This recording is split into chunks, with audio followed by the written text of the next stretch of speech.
So my name is Phil Funkenbusch. I live in Havana, Illinois, small town on the Illinois River, west central Illinois. I retired from the Abraham Lincoln Presidential Museum after working there 16, 17 years, however long before it opened is when I began. And now I'm a hermit, which is really nice. So of all the stories, I have so many different stories, I'm trying to think of what to talk about.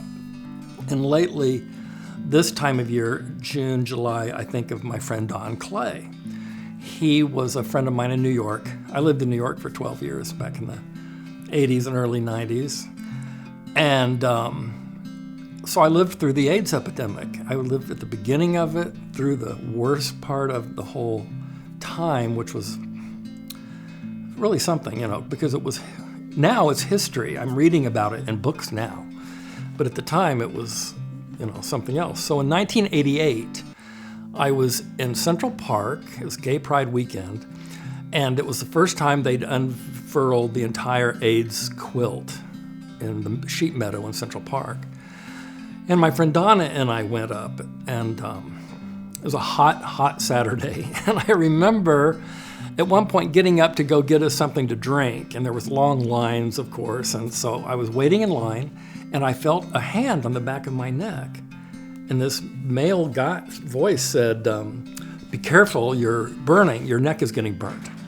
So I turned around, and it was this beautiful guy, the most beautiful eyes, and the kindest expression on his face. So I just kind of melted, right? And we talked for a few minutes.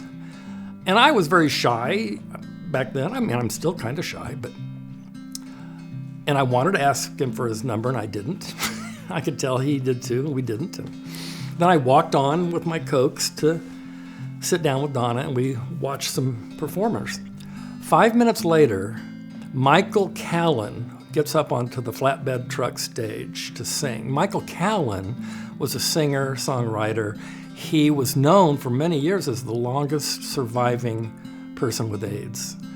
And he wrote this song called Love Don't Need a Reason.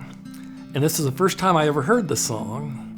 And then it had been recorded after that for years, but it was all about if you see someone standing there, don't just walk by, and I just felt so convicted and sad. I was so sad and, kind of down that I had done that. I'd walked by. And so the next day is Gay Pride Day.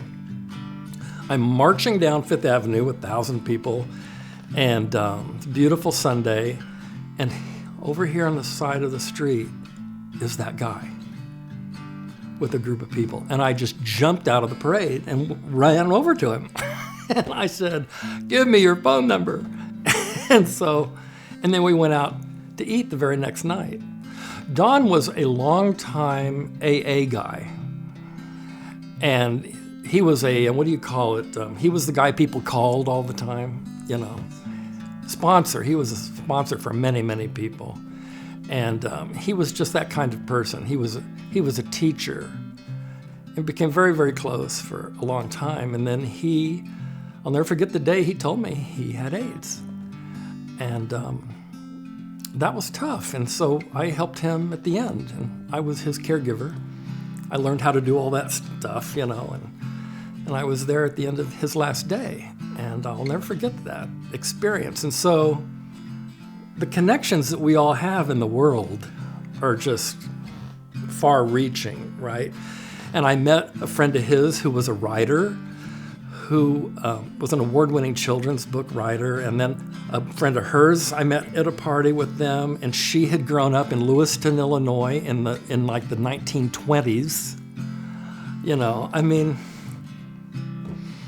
But anyway, the day Don died, that was the day I realized I could die, that I could do this.